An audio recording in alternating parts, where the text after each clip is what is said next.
Shalom, selamat malam pada bapak-bapak sekalian.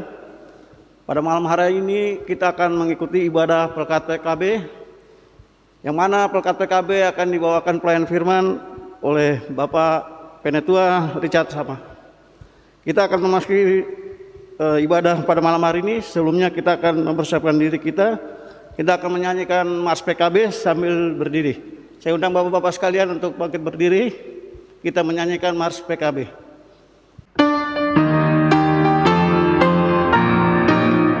Persekutuan kaum bapa seluruh GPIB bertekad dengan sungguh-sungguh melayani bersama. Puji Tuhan sebagai dasar dalam tugas pelayanan, bangunkan persekutuan demi Tuhan Sang Penebus. Dalam setiap pergumulan dan setiap cobaan, berpegang hanya pada Tuhan, pertolongannya tetap. Dengan sabar dan rendah hati, bersyukur senantiasa, memuliakan nama Tuhan kini dan selama-lamanya. Kita akan memasuki ajakan beribadah. Allah adalah perlindungan kita, gunung batu dan keselamatan. Di saat sesak dan jatuh sekalipun, pertolongannya tidak pernah terlambat bagi yang beriman kepadanya. Perbuatan-perbuatannya sungguh ajaib dalam kehidupan ini. Hendaklah kita selalu memohon perlindungannya serta bersyukur bersaksi atas kebaikan Allah. Dengan rasa syukur dan semangat untuk hidup yang benar, kita datang beribadah kepadanya. Kita akan menghadap Allah dengan menyanyi Kidung Jemaat 6 ayat 1. Hai masyurkanlah.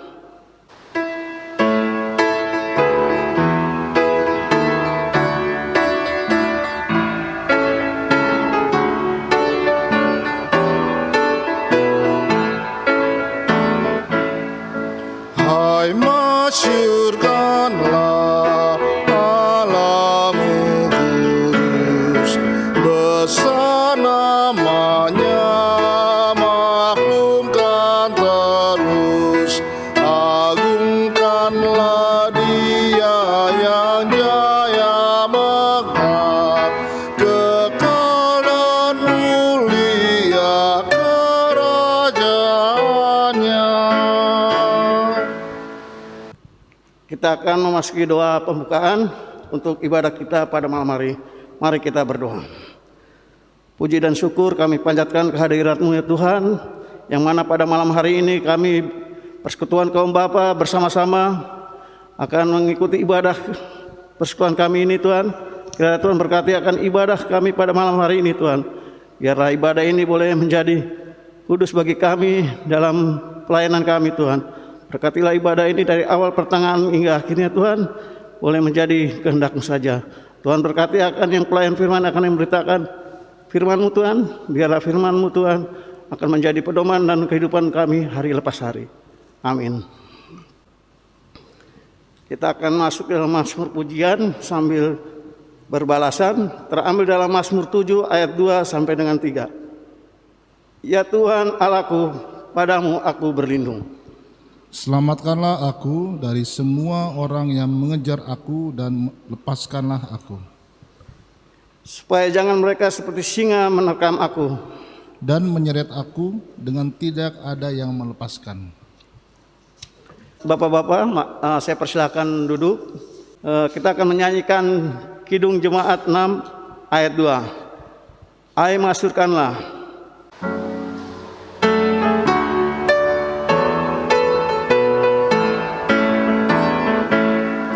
Yang tinggi Allah di sorga Bapa, pun hadir dekat dengan apinya. Nyanyikan jayanya, hai umat kudus, kekal Yesus Raja, kekal penebus.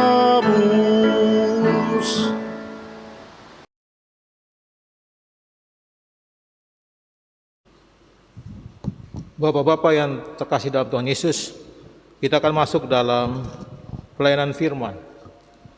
Namun sebelumnya kita mohon bimbingan Roh Kudus untuk pelayanan firman pada malam ini. Kita berdoa. Allah Bapa di dalam surga, kami mengucap syukur karena lewat kebaikan Tuhan kami boleh ada sampai sekarang. Kami boleh ada dan hidup dan menikmati berkat-berkat Tuhan. Dan lewat ibadah malam ini juga kami akan menikmati berkat Tuhan lewat firman. Kami akan membaca, merenungkannya. Tuhan kuasai hati kami, kuasai media yang kami gunakan, sehingga firman ini boleh diwartakan dan kami mulai berkat di dalamnya. Berfirmanlah Tuhan, karena Engkau telah mempersiapkan kami untuk mendengar. Di dalam nama Tuhan Yesus firman yang hidup, kami berdoa. Amin. Saya undang jemaat, bapak-bapak yang ada di rumah dan atau ada di mana saja untuk bangkit berdiri. Kita akan membacakan firman Tuhan malam ini yang terambil dari kitab Markus 9 ayat 38 sampai 40.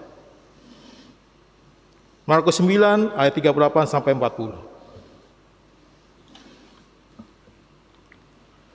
Demikian firman Tuhan. Seorang yang bukan murid Yesus mengusir setan. Kata Yohanes kepada Yesus, "Guru, kami lihat seorang yang bukan pengikut kita mengusir setan demi namamu. Lalu kami cegah orang itu, karena ia bukan pengikut kita." Tetapi kata Yesus, "Jangan kamu cegah dia, sebab tidak seorang pun yang telah mengadakan mujizat demi namaku dapat seketika itu juga mengumpat aku. Barang siapa tidak melawan kita, ia ada di pihak kita." Demikian pembacaan firman Tuhan. Hosiana. Hosiana, Hosiana, Hosiana.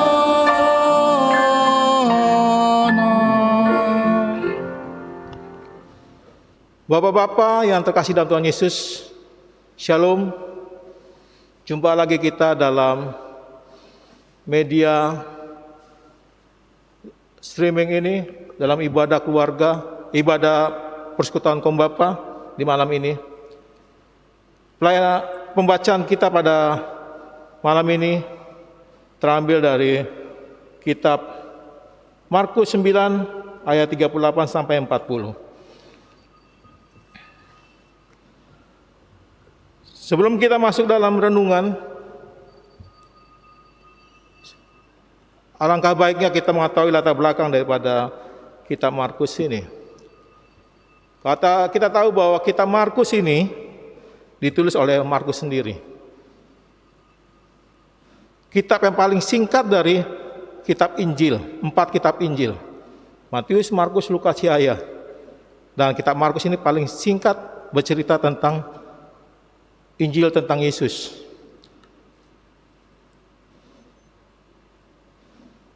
Dia termasuk angkatan pertama yang dibesarkan di Yerusalem sebagai orang Kristen, angkatan pertama yang dibesarkan di Yerusalem. Markus memiliki kesempatan yang unik karena dia berhubungan dengan pelayanan 3 orang rasul di dalam Perjanjian Baru, yaitu bersama Paulus, Barnabas, dan Petrus. Jadi Markus memperoleh kitab ini, isi di kitab ini, karena pergaulan dia juga bersama dengan Rasul Petrus. Jadi ia menulis kitab ini, Bapak-Ibu sekalian, bahwa dia menulisnya di Roma untuk orang Romawi yang percaya sekitar tahun 50 sampai 60 Masehi. Jadi tujuan Injil Markus ini adalah untuk memperkuat dasar iman dalam orang percaya yang ada di Roma saat itu. Itulah singkat tentang latar belakang daripada kitab Injil Markus ini. Bapak-bapak yang Tuhan Yesus kasihi, mungkin saudara dan saya, khususnya bapak-bapak, pernah mengalami bahwa saat kita naik kendaraan umum atau taruhlah kita naik bis dari satu kota ke kota lain atau dari satu tempat ke tempat lain. Nah, di dalam bis itu ada seorang marketing atau istilah penjual. Kita penjual buah. Nah, penjual buah ini buah jeruk. Dia jual buah jeruk. Dia kasih buah jeruk ini manis, harum dan manis. Dan dia kasih contoh, sampel untuk dirasakan. Memang betul manis jeruk yang dijual itu. Sehingga mungkin saudara dan saya pernah membelinya sekitar 1 kilo atau berapa butir untuk menikmati buah jeruk itu di rumah. Tapi nampaknya setelah kita bawa pulang jeruk yang kita beli itu, jeruk itu tidak manis seperti yang saat kita menerima tester atau dites, dicobai. Tidak manis sama seperti yang disampaikan oleh penjual itu, sehingga kita kecewa. Nah, kekecewaan itu persis sama seperti yang Yohanes rasakan gitu. Dia punya kekhawatiran bahwa apa yang disampaikan oleh para pemberita atau orang-orang lain di luar murid-murid Tuhan Yesus dalam menyembuhkan atau mengusir setan dalam nama Tuhan Yesus itu hanya sementara, nantinya juga tidak akan terjadi, karena mereka yakin bahwa hanya mereka sendiri yang bisa melakukan itu sebagai murid-murid pilihan Tuhan Yesus. Nah, rasa kecewa itu juga atau rasa kekhawatiran itulah yang membuat Yohanes dia datang kepada Yesus, nyatakan bahwa guru, ada orang lain yang di luar kelompok kita, kelompok maksudnya murid-murid Tuhan Yesus ini melakukan pengusiran setan demi nama Yesus, dan saya telah mengusir mereka. Tapi harapan daripada Yohanes, Tuhan Yesus akan mengingatkan apa yang dia lakukan atau membenarkan. Tapi nyatanya justru Yohanes salah. Tidak harus orang-orang itu diusir atau ditegur atau apa. Tapi haruslah merangkul mereka untuk melakukan pekerjaan yang sama. Sehingga Yohanes merasa bahwa hal itu kok tidak seperti yang diharapkan gitu. Bapak-bapak yang Tuhan Yesus kasih, karena merasa sikap Yohanes dan murid-muridnya itu saat itu, mereka merasa sebagai orang-orang pilihan yang dipanggil Tuhan, sehingga boleh melakukan apa yang mereka lakukan untuk pengusiran setan dalam nama Tuhan Yesus, sehingga orang lain tidak bisa melakukan itu. Jika diperhatikan sikap yang ditunjukkan Yohanes kepada murid-muridnya Yesus, menunjukkan sikap yang memandang rendah semua orang dan mementingkan diri sendiri, dan merupakan lanjutan dari perdebatan mereka tentang kedudukan murid yang terbesar di antara yang lainnya. Diharapkan Yesus merespon dengan menegur orang tersebut. Namun respon Yesus agaknya tidak sesuai harapan Yohanes dari pembacaan kita ini ya. Yesus malah mengatakan kepada murid-muridnya tidak perlu melarang orang-orang yang menggunakan namanya, sebab orang tersebut berada di pihak Yesus. Mari kita baca di 39 ayat 40 ya, khususnya di ayat 40. Dituntutnya para murid supaya sampai pada keyakinan bahwa siapa saja yang tidak melawan kita, ia adalah di pihak kita. Mereka diajarkan agar tidak melihat diri mereka sebagai kelompok pusat dari umat. Maksudnya menjadi hal yang kelompok yang harus dihormati dalam umat, menjadi titik sentral dalam umat. Janganlah mereka menganggap orang-orang yang belum atau tidak bergabung dengan mereka sebagai yang bukan pengikut Yesus. Dengan kata lain, mereka diajak menyadari bahwa ada orang yang mau menerima Yesus dan mengikutinya meskipun tidak jelas-jelas bergabung dengan para murid yang terdekat. Ada 3 pokok pikiran ajaran yang terungkap dalam ayat 39 sampai 40 ini. Yaitu khususnya dalam ayat 39 diajaknya para murid menumbuhkan kelonggaran hati. Yesus mengajak kepada murid-muridnya untuk menunjukkan kelonggaran hati, menumbuhkan kelonggaran hati.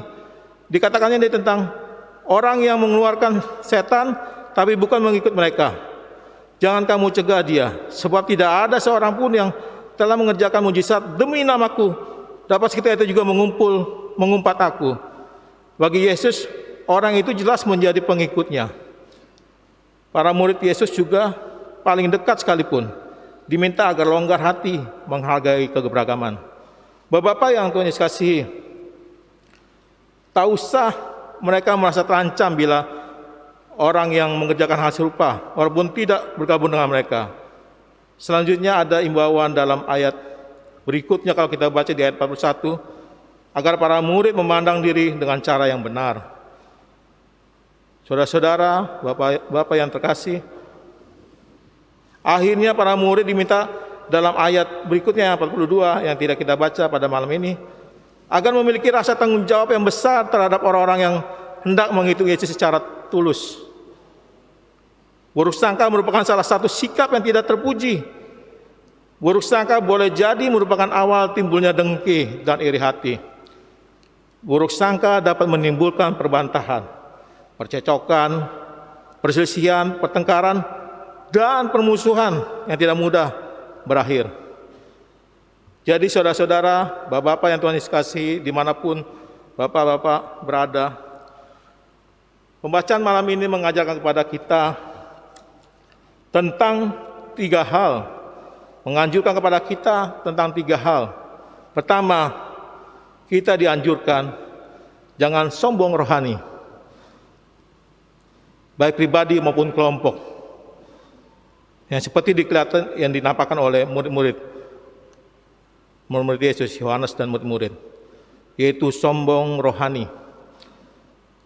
Yohanes dan murid-muridnya merasa punya kuasa untuk mengusir setan, hanya dimiliki secara khusus oleh mereka yang dipanggilnya.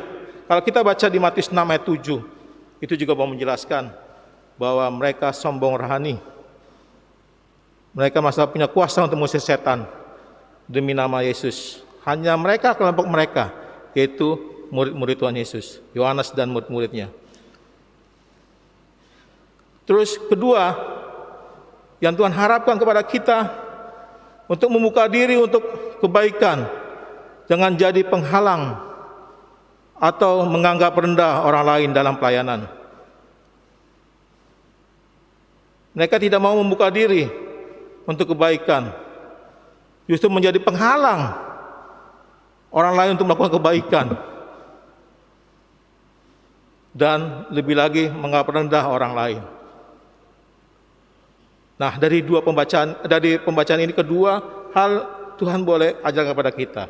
Dan terakhir, ketiga hal yang Tuhan boleh ajarkan kepada kita tentang bagaimana bersama untuk melayani Tuhan, tanpa melihat kelompok, tanpa melihat dari suku mana, dari sisi mana, dari kelompok siapa, tapi bila mereka punya keyakinan, mereka punya iman kepada Yesus, mereka juga dapat melakukan hal yang besar, sama seperti murid-murid Tuhan Yesus yang mereka lakukan, menyembuhkan orang sakit, mengusir setan demi nama Yesus.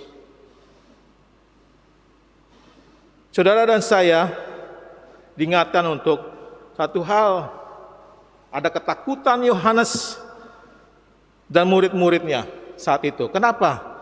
Mungkin manusiawi, secara manusiawi kita bisa menerima juga. Ada rasa ketakutan mereka, merasa keberadaan murid-murid dan kelompok dalam pelayanan tersingkir karena ada orang lain atau kelompok lain yang dapat melakukan pelayanan yang sama seperti mereka lakukan tanpa harus jadi murid Tuhan Yesus. Tetapi mereka juga kelompok meyakini, mengimani kepada Tuhan Yesus, sehingga mereka juga bisa melakukan apa yang Tuhan Yesus ajarkan dan apa yang Tuhan Yesus lakukan, menyembuhkan orang sakit, mengusir setan dalam nama Tuhan Yesus. Dan jika tidak memiliki iman kepada Yesus, sama persis yang terjadi pada imam, kepala imam Yahudi, yaitu Skewa. Itu kepala imam Yahudi. Anak-anaknya melakukan pengusiran setan, memakai nama demi Yesus juga, tetapi justru mereka dipermalukan karena tidak ada iman mereka kepada Yesus. Hanya bisa berkata-kata bahwa dalam nama Tuhan Yesus saya usir engkau setan. Setan dalam pembacaan di Kisah Rasul 19 ayat 13 sampai 20 malah bilang, siapa engkau? Aku tidak mengenal engkau. Aku mengenal Paulus, mengenal Yesus, tapi aku tidak mengenal engkau. Dan dipermalukanlah anak-anak daripada Skewa itu. 7 anak Skewa yang melakukan pekerjaan pengusiran setan itu dipermalukan. Mereka diusir justru sama setannya sendiri, hingga bertelanjang dan lari dari kehidupan orang-orang yang kerasukan setan. Nah, itulah kenapa latar belakang kemungkinan ketakutan Yohanes dan murid-muridnya terhadap orang lain di luar kelompok mereka yang melakukan pengusiran setan demi nama Tuhan Yesus. Dan satu hal lagi yang seperti sebelum saya katakan, merasa keberadaan murid-murid dan kelompoknya dalam pelayanan tersingkir karena ada orang lain yang merasa bisa seperti yang mereka lakukan.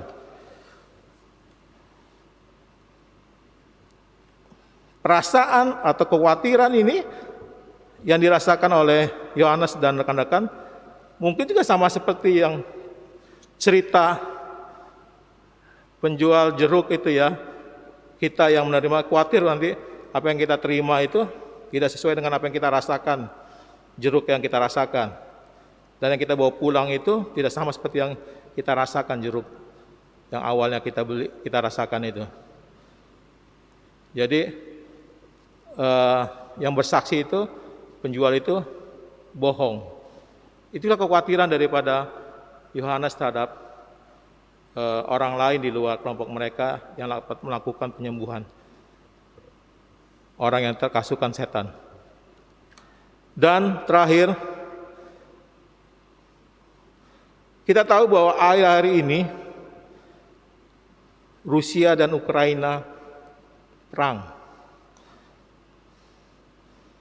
Itu dilatar belakangi oleh karena kekhawatiran, ketakutan Rusia akan kekuasaannya, hegemoninya terganggu bila mana Ukraina masuk dalam keluarga atau kelompok NATO, sehingga mereka merasa tidak aman. Untuk salah satunya mencegah itu supaya Ukraina tidak masuk dalam kelompok NATO, mereka harus mengakuisisi atau istilahnya memerangi daripada Ukraina. Kita tahu cerita-cerita di berita akhir-akhir ini ya, semua itu memang karena datang rasa ketakutan, rasa kekhawatiran. Oleh karena Rusia yang tadinya negara besar, Uni Soviet, bagian dari Uni Soviet kan sudah pecah, dan tinggal Rusia yang besar dan beberapa negara di sekitarnya yang masih satu paham dengan Rusia. Dan Ukraina mau masuk dalam lingkup bagian dari negara NATO. Alasannya takut kalau bila mana dia masuk dalam anggota NATO, otomatis keamanan daripada Rusia akan terganggu. Otomatis di Ukraina akan dibuat pangkalan-pangkalan udara di mana bisa memonitor kegiatan keamanan negara Ukraina. Dan itu merasa tidak aman oleh Rusia. Oleh karena sebelum itu terjadi, dia harus memeranginya. Nah, itu kekhawatiran, hegemoni terganggu. Sama seperti Yohanes juga, kekhawatiran akan bahwa murid-murid Tuhan Yesus yang diberkati, yang punya kuasa untuk melakukan pengusiran setan, itu ada saingan atau terganggu, orang lain bisa melakukan itu, jadi tidak dianggap lagi sama orang banyak lagi. Mungkin akan lari pengikut-pengikutnya. Itulah kekhawatiran yang saya rasakan juga. Mungkin Yohanes juga seperti itu dan murid-muridnya. Sama seperti keadaan kita saat ini, keadaan daripada negara yang lagi berperang ini. Latar belakangnya sama, tentang kekhawatiran. Saudara dan saya, orang Kristen, saudara dan saya selalu berpikiran sempit, seperti Yohanes bersikap dalam perikop kita hari ini. Sama kita seperti Yohanes, merasa berpikir bahwa Yesus itu hanya untuk diri mereka atau kelompok mereka sendiri. Padahal karya Yesus adalah bagi semua orang yang di dunia ini. Masalahnya, mereka percaya atau tidak dengan kuasa dan karya yang telah dilakukan Kristus bagi hidup mereka. Itu pertanyaannya. Nah, pertanyaan sama juga buat saudara dan saya. Apakah saudara dan saya percaya atau tidak dengan kuasa dan karya yang telah Yesus lakukan bagi hidup saudara dan saya? Itu pertanyaannya. Dan jika jawabannya ya, saudara dan saya percaya Kristus melakukan karya hidup bagi kehidupan kita, maka hidup kita akan memperoleh hidup yang kekal. Dan kehidupan kekal itu adalah milik kita.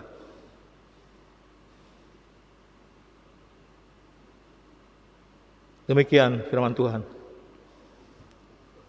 Amin.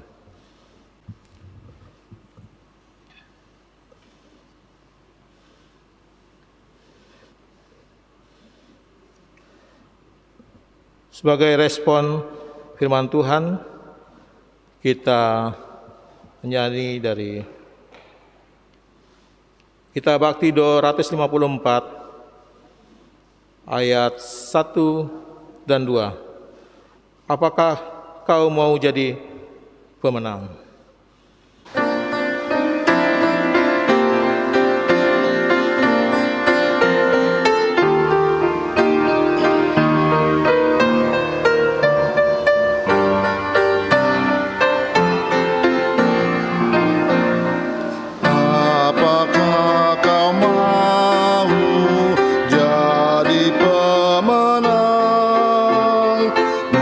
Menaklukkan dunia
Kita akan masuk dalam doa syafaat. Mari kita berdoa. Allah Bapa di dalam surga, kami ucap syukur Tuhan kalau beberapa saat Tuhan boleh melawat kami lewat firman-Mu. Biarlah firman yang boleh kami dengar, firman yang kami baca dan kami dengar dan sama-sama kami renungkan, itu boleh tinggal diam di dalam hati kami, dan Tuhan mampukan kami dapat melakukannya firman itu dalam kehidupan kami lepas hari, secara pribadi sebagai bapak-bapak, kepala rumah tangga yang membesarkan, mendidik anak-anak, menjadi suri teladan buat anak-anak dan cucu. Biarlah juga menjadi berkat buat kami bapak-bapak dalam menaungi kehidupan kami selanjutnya. Tuhan mau memberkati khususnya persekutuan kaum bapak kami, dari pengurus tingkat inti sampai pengurus tingkat jemaat. Memberkati bapak-bapak dengan pergumulannya ya Tuhan.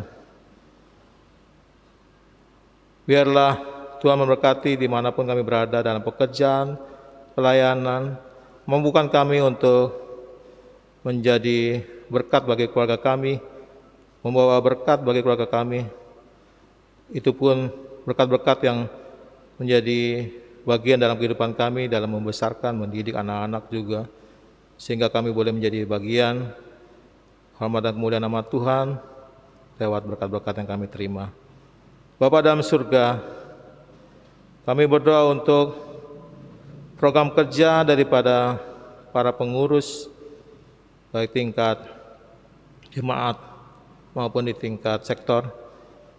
Biarlah di akhir dari program kerja di tahun 2021-2022 ini Tuhan, Tuhan memberkati sisa waktu kami dalam mengakhiri program kerja, sehingga apa yang boleh direncanakan di tahun sebelumnya dan boleh kami selesaikan para pengurus di tahun pelayanan ini dengan sorak-sorai, karena Tuhan boleh memampukan kami para bapak-bapak melakukannya dalam pekerjaan pelayanan di tengah jemaat ini. Berdoa masing-masing dengan keluarga kami masing-masing Tuhan, para bapak baik yang ada di seluruh sektor maupun tingkat sektor inti ya Tuhan. Kami mau menyerahkan daripada gereja kami Tuhan, para pelayan kami, khususnya kami berdoa untuk Ibu Pendeta Juliana Parapat dan Ibu Pendeta Ana Lenda Sairang dalam pelayanannya. Begitu juga pengurus harian majelis jemaat dalam pelayanannya juga. Pengurus presbiter dalam beberapa saat ini yang lagi menyusun program kerja untuk 2021 dan 2022 ini Tuhan ke depan. Kiranya Tuhan memberkati segala program kerja yang boleh akan dilokakaryakan nanti Tuhan di tanggal 19 itu Tuhan. Berikan kemampuan, berikan olah pikir kami untuk memberikan terbaik, untuk dapat melakukan di kegiatan 2002-2003 ini Tuhan, untuk menatap pelayanan kami ke depan lebih baik lagi. Khususnya di tingkat pelkat ini, persekutuan kaum bapak, yang menjadi motor penggerak sebagai pemimpin keluarga. Tuhan mampukan kami menjadi berkat baik di keluarga, di tengah pelayanan kami juga Tuhan. Tuhan memberkati semua, khususnya untuk bapak-bapak yang hadir dalam ibadah live streaming ini Tuhan. Dimanapun mereka berada, mungkin masih dalam pekerjaan, mungkin yang sudah ada di rumah, Tuhan berkati dengan segala profesi mereka. Juga Tuhan berkati mereka, kalau mereka ada yang sakit, Tuhan boleh sembuhkan lewat obat-obat, makanan, terlebih lagi oleh doa-doa yang dinaikkan, hadirat kudus. Untuk bapak-bapak yang lemah karena kurang motivasi atau kurang hal yang membangun iman kami Tuhan. Tuhan kuatkan khususnya bapak-bapak Tuhan, supaya termotivasi lagi dalam pelayanan ke depan, untuk hormat dan mulia nama-Mu. Seluruhnya Bapak-Bapak yang ada di GPBR ini Tuhan, dengan tugas fungsi kami masing-masing, Tuhan mau berkarya supaya kami mampu melakukan itu semua demi hormat dan kemuliaan nama-Mu Tuhan. Ampuni dosa dan salah kami Tuhan, perlengkapi lagi dan penuhi lagi doa-doa yang mungkin belum sempurna ini. Tuhan mau sempurnakan, karena hanya di dalam nama Tuhan Yesus Kristus yang telah mengajak kami berdoa. Bapa kami dalam surga, dikuduskanlah nama-Mu, datanglah kerajaan-Mu, jadilah kehendak-Mu di bumi seperti surga. Berilah pada hari ini makanan kami yang secukupnya, dan ampunilah kesalahan kami, seperti kami juga mengampuni orang yang bersalah pada kami. Dan janganlah membawa kami ke dalam pencobaan, tetapi lepaskan kami daripada yang jahat. Karena Engkaulah yang punya kerajaan dan kuasa dan kemuliaan sampai selama-lamanya. Amin.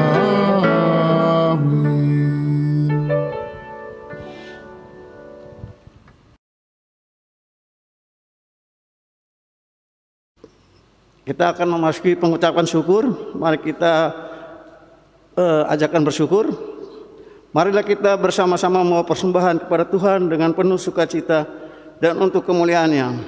Karena Dialah sumber hikmat dan segala berkat, dengan mengingat pesan Alkitab yang terambil dalam Mazmur 51 ayat 19 yang menyatakan, korban sembelihan kepada Allah ialah jiwa yang hancur, hati yang patah dan remuk tidak akan Kau pandang hina ya Allah. Sambil memberikan persembahan kepada Tuhan, mari kita menaikkan puji-pujian terambil dalam Kidung Jemaat 393 ayat 1 dan 2. Tuhan betapa banyaknya.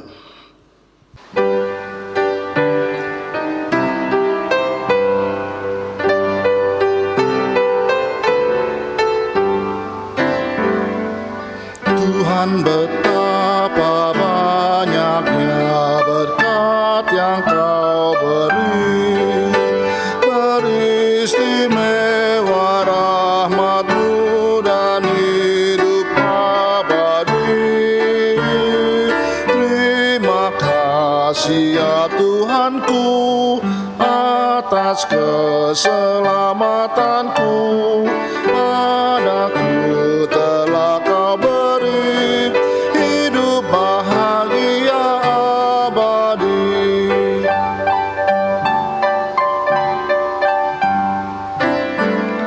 Sanak saudara dan teman Kau beri kepadaku, berkat terindah ialah Kau jadi anak-Mu.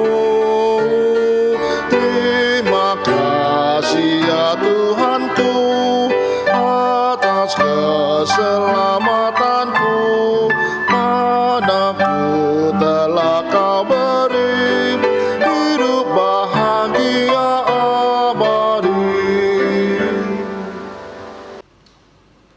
Kita akan memasuki doa persembahan. Mari kita berdiri untuk menyerahkan persembahan kita kepada Tuhan dalam doa syukur kita. Mari kita berdoa. Terima kasih Tuhan, yang mana tadi Tuhan kita memberikan persembahan apa yang kita berikan kepadamu Tuhan. Biarlah persembahan ini menjadi berkat bagi kami, dan Tuhan boleh menambahkan biru-birunya kepada kami yang memberikannya Tuhan. Kami serahkan doa persembahan syukur kami ini hanya ke dalam tangan-Mu. Dalam nama Tuhan Yesus kami sudah berdoa. Amin.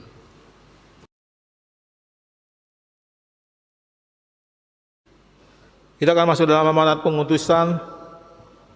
Bapak-bapak, pulanglah dalam damai sejahtera Tuhan, dan jadilah pelaku firman-Nya di kehidupanmu sehari-hari.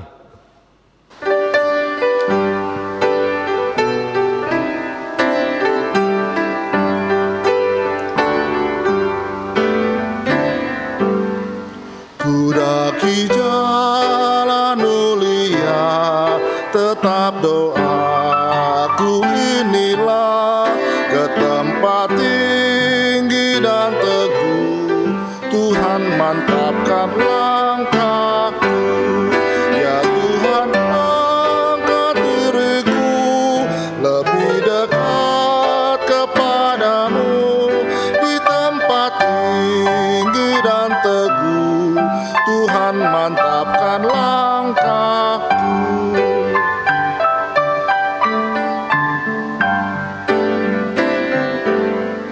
Ku tidak mau menetap di dalam bimbang dan gelap.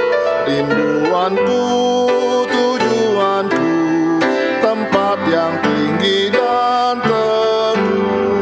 Ya Tuhan, angkat diriku lebih dekat kepadamu di tempat tinggi dan teguh. Tuhan, mantapkan langkahku. Bapak-bapak yang Tuhan Yesus kasih, pulanglah dan terimalah berkat. Kasih karunia dari Tuhan Yesus Kristus dan kasih Allah serta persekutuannya dengan Roh Kudus kiranya menyertai bapak-bapak sekalian dari sekarang kekal selama-lamanya.